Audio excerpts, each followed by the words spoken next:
അതിലെ ഭക്തന്മാർ ഘോഷിച്ചുല്ലസിക്കും. അവിടെ ഞാൻ ദാവീദിന്റെ മുമ്പ് ഉറപ്പിക്കും. ദാവീദിൽ തന്റെ ദീപം ഒരുക്കിയിട്ടുണ്ട്. ഞാൻ അവന്റെ ശത്രുക്കളെ നെഞ്ചു ധരിപ്പിക്കും. അവിടെ തലയിലോ കിരീടം ശോഭിക്കും. ഹല്ലേലൂയ, സ്തോത്രം. പരിശുദ്ധനായ ദൈവമേ, സ്വർഗ്ഗസ്ഥപിതാവേ, നല്ല സമയത്തിനായി ഞങ്ങൾ കർത്താവിനെ സ്തുതിക്കുന്നു.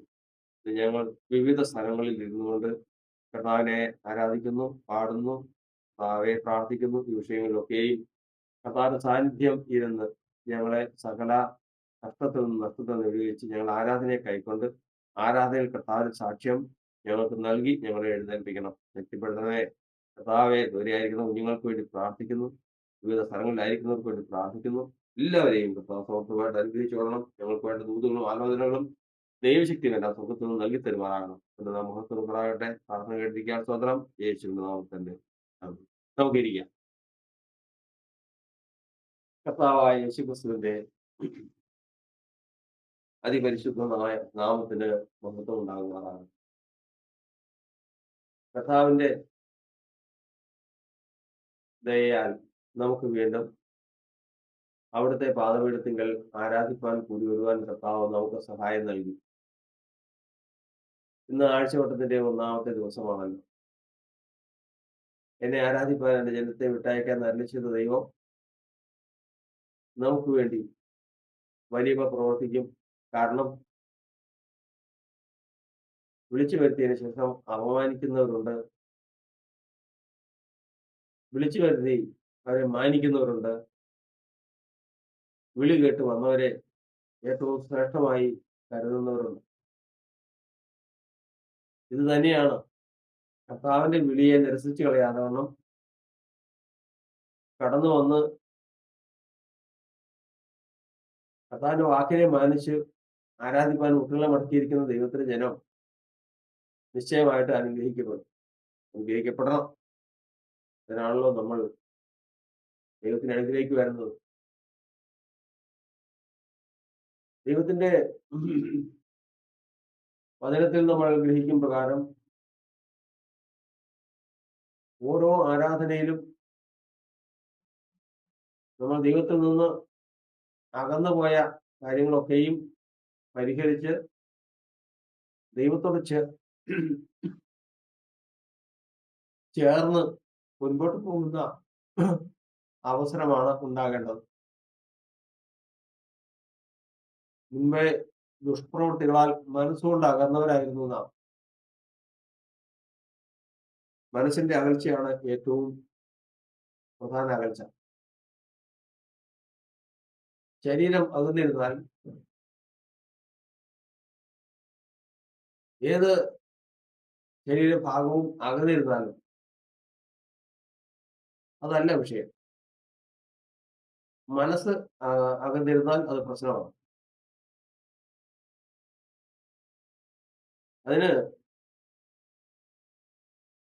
മനസ്സ് എവിടെയുണ്ടോ അവിടെ ബാക്കി എല്ലാ ഭാഗവും വന്നു ചേരും. അവന്റെ ആത്മാവും വന്നു ചേരും, അവന്റെ ശരീരവും വന്നു ചേരും, അവന്റെ പ്രവൃത്തികളും വന്നു ചേരും, ഇതെല്ലാം വന്നു ചേരും. ഇതാണ് ഇവിടെ അടുത്ത് ഒരാള്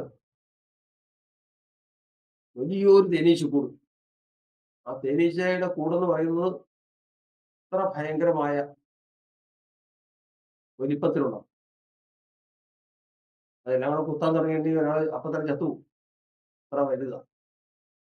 അപ്പൊ എല്ലാവരും ഇത് കൊന്നു കൂടിയത് കൗതുകമായ കാഴ്ച കണ്ട് ചിലരതിനെ ഓടിക്കാനായിട്ട് പുകയെടുക്കുന്നു, പലതരത്തിലുള്ള കാര്യങ്ങളെല്ലാം ചെയ്യും. എന്നാൽ അവിടെ ഒരാൾ വന്ന് അയാൾ കയ്യിലിരുന്ന ഒരു തീപ്പെട്ടി എടുത്ത് അതിനകത്ത് ഈ കൂട്ടത്തിൽ നിന്ന് ഏതോ ഒരു ഈച്ചയെ പിടിച്ച് ആ തീപ്പെട്ടിക്ക് അകത്തിട്ട് അയാൾ അങ്ങ് പോയി. അതൊക്കെ ഒരു കൗതുകമായിട്ട് മാത്രം കണ്ടില്ലായിരുന്നു. ക്രമേണ മണിക്കൂറുകൾ കഴിഞ്ഞ് ഒരു ഉച്ച കഴിഞ്ഞ് വൈകുന്നേരം ആകുന്ന സമയമാകുമ്പോഴേക്കും ഒരൊറ്റ തേനീച്ചയില്ലാതെ കൂടിയ സ്ഥലത്തുനിന്ന് പോയി. എവിടെ പോയി ആർക്കറിയാം, പോയി കാണുമെന്ന് വിചാരിച്ചു. പക്ഷെ ആ ഒരുവൻ അറിവുള്ളവൻ എടുത്തുകൊണ്ട് പോയത് ഏതാണെന്നറിയാം? ഇതിന്റെ റാണി എന്ന് പറയുന്ന ഈച്ച എടുത്തുകൊണ്ട് പോയി. അവനത് കൊണ്ടുപോയി ഒരു സ്ഥലത്ത് വെച്ച് അവനൊരു കൂടൊക്കെ ഒരുക്കി ഈ പറയുന്ന ഭീമാകാരമായ ഈ കൂട്ടം മുഴുവനും അവിടെ ചെന്ന് പറയുന്നതിന്റെ സാരം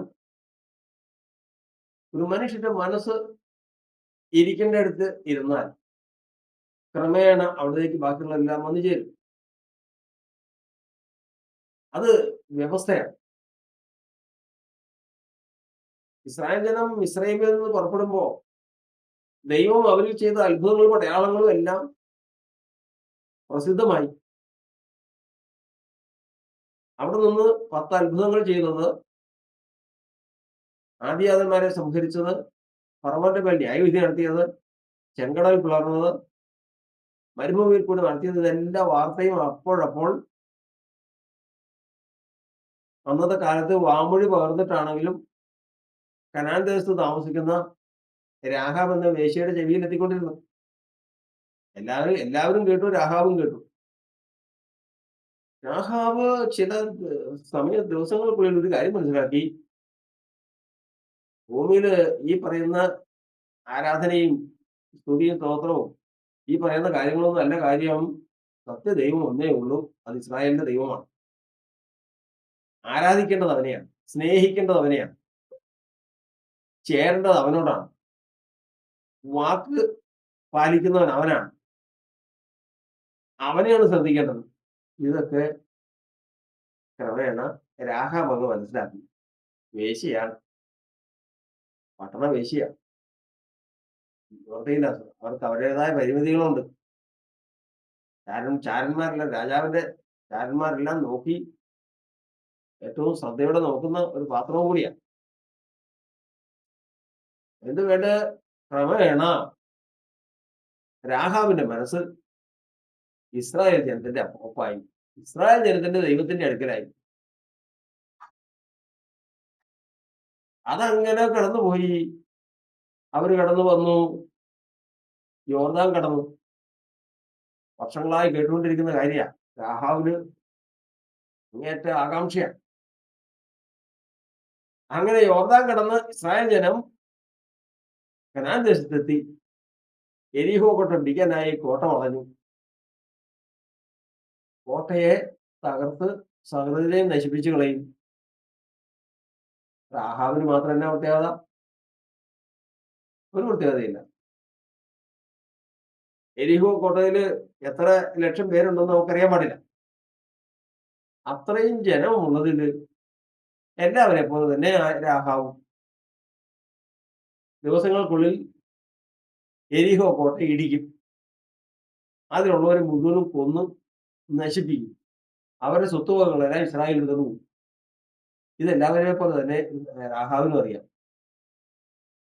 പക്ഷെ ദൈവം നോക്കുമ്പോൾ ഒരു പ്രത്യേകതയുണ്ട്. ദൈവം നോക്കുമ്പോൾ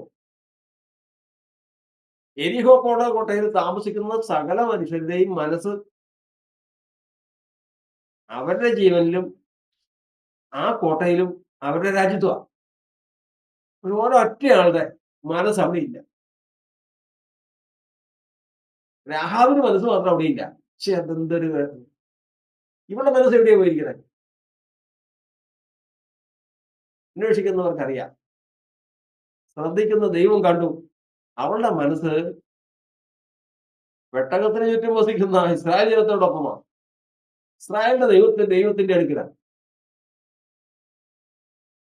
ഓ, വ്യവസ്ഥ അനുസരിച്ച് ഇതെല്ലാം അവിടെ ചെല്ലണം. ഏതൊക്കെ ചെല്ലണം? രാഹാബിന്റെ ശരീരം, രാഹാബിന്റെ ജീവൻ, രാഹാബിന്റെ പ്രാണൻ, ഇതെല്ലാം മനസ്സ് എവിടെ ഇരിക്കുന്നു അവിടെ ചെല്ലണം. വ്യവസ്ഥയാണ്. മറ്റുള്ളവരോട് നശിച്ചു പോകാൻ പറ്റില്ല. അത് വ്യവസ്ഥയല്ല, അത് ദൈവം സമ്മതിക്കില്ല. യോശുവയെ ആ ഒരുക്കം നമ്മൾ കാണണം, ശ്രദ്ധിക്കണം. യോശുവ പറയാണ്, നിങ്ങൾ എരിഹോ കോട്ട എങ്ങനെയുള്ള പട്ടണമാണ്, അവിടുത്തെ അടച്ചു തുറപ്പ് എങ്ങനെയാണ്, കാര്യങ്ങളൊക്കെ നോക്കിയിട്ട് വാ എന്ന് പറഞ്ഞ് ചാരന്മാരെ അയച്ചു, ഒറ്റുകാരെ അയച്ചു. എന്ത് പറയുന്നത്? അവിടെ പോയിട്ട് എന്ത് ചെയ്യാനാണ്? ഒറ്റുകാരി എന്ന് അവിടെ ചെന്ന് കയറിയത് രാഹാബിന്റെ വീട്ടിലാ. അവര് തമ്മിലുള്ള ധാരണയൊക്കെ പറഞ്ഞ് അവര് തിരിച്ചു പോന്നു. യുദ്ധം ആരംഭിച്ചു. ഏഴാം ദിവസം 7 ദിവസം ചുറ്റി 7-ാം ദിവസം പട്ടണം മതിൽ വീണു. എല്ലാത്തിനെയും നശിപ്പിച്ചു കളഞ്ഞു. അടയാളം കൊടുത്തിട്ടുള്ള രാഹാബിനും കുടുംബവും മാത്രം നശിച്ചില്ല. അത് മാത്രം നശിച്ചില്ല. അതാണ് പ്രത്യേകത എന്ന് പറഞ്ഞതാണ്. കാരണം അവളുടെ മനസ്സവിടെ ഇല്ലെന്ന്. അവളുടെ മനസ്സ് പാളയത്തിലാണ്. പെട്ടകത്തോടൊപ്പമാണ്. പിന്നെ അവള് നശിക്കുമോ? അവിടെ അതാ കർത്താവ് പറഞ്ഞിരിക്കുന്നത്. കർത്താവിന്റെ വചനത്തിൽ പറഞ്ഞിരിക്കുന്നത്.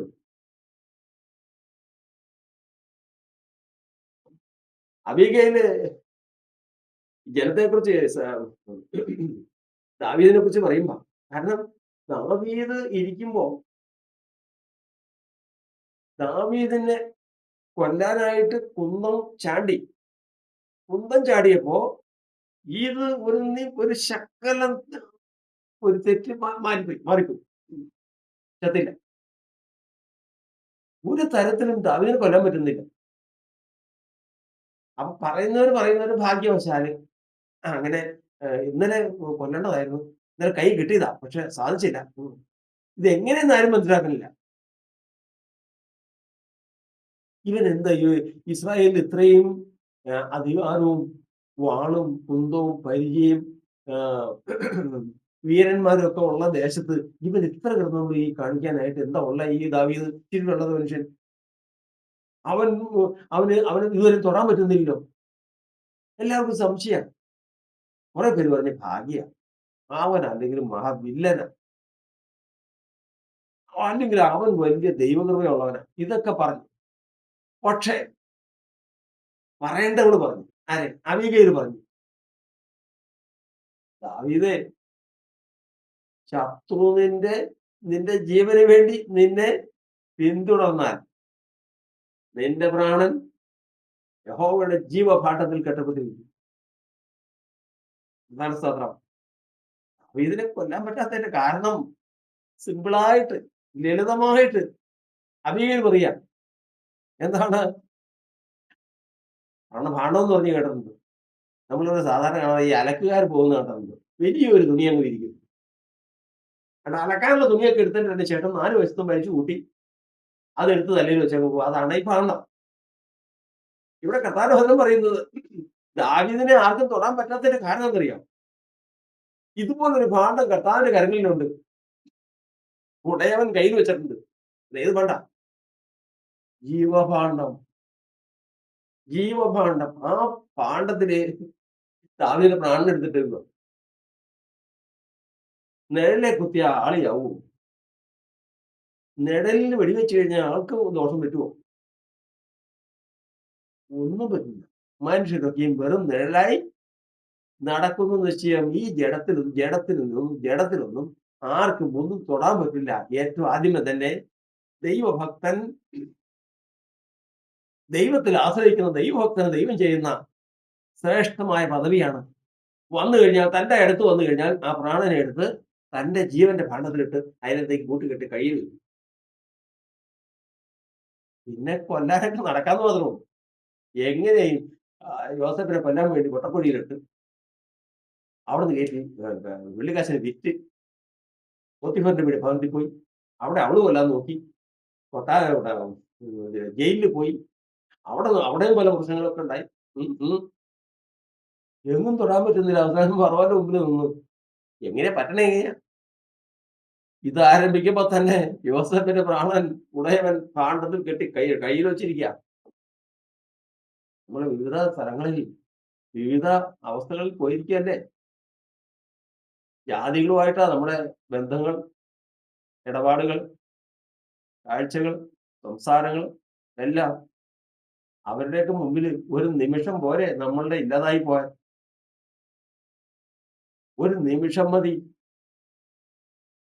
പക്ഷെ ഇന്നുവരെയും പ്രാണൻ നഷ്ടപ്പെട്ടു പോകാതെ വന്ന് സൂക്ഷിച്ചേക്കുന്നത് എന്താണെന്നറിയാമോ? ഉടയവൻ ചെയ്ത പ്രവൃത്തിയാ. പ്രാണൻ ജീവഭാണ്ഡത്തിൽ ഇട്ടിരിക്കുക. ഒന്നും ചെയ്യാൻ പറ്റില്ല. അതാ ദാവീദിനോട് പറയുന്നത്.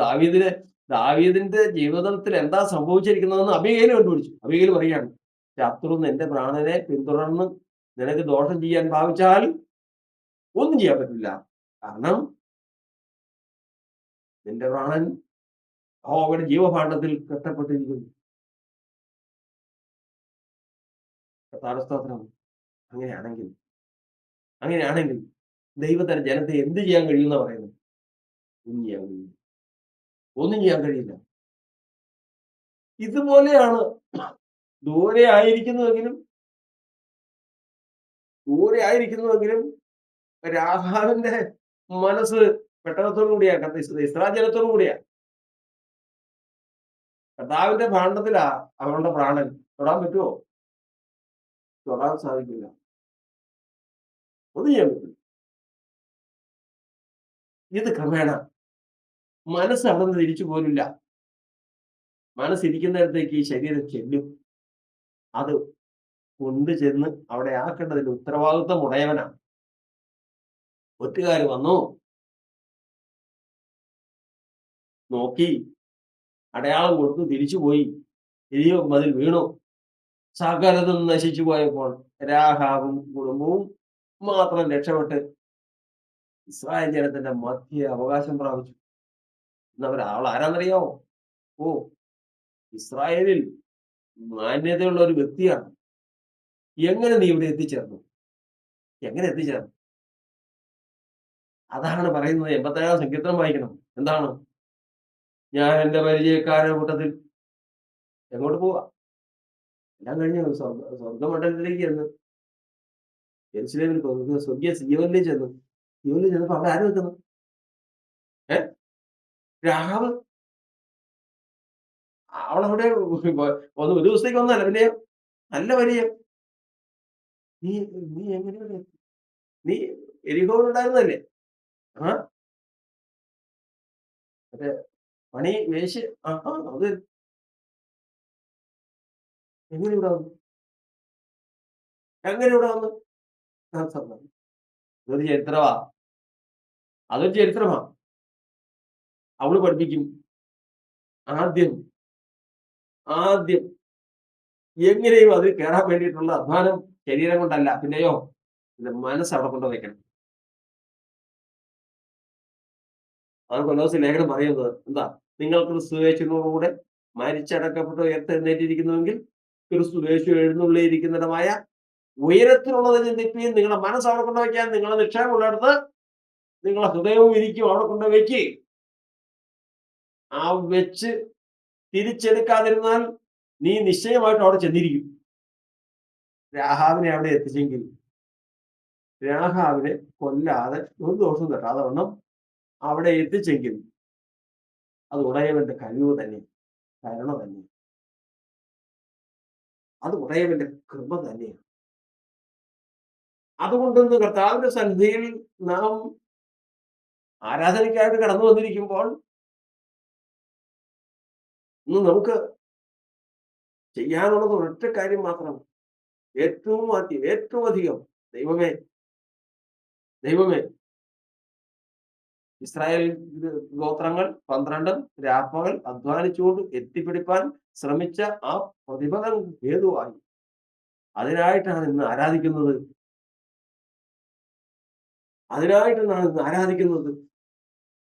അനേകർ അതിൽ കയറിപ്പറ്റാൻ, എത്തിപ്പെടാൻ അധ്വാനിച്ചുവെങ്കിലും സാധിച്ചില്ല.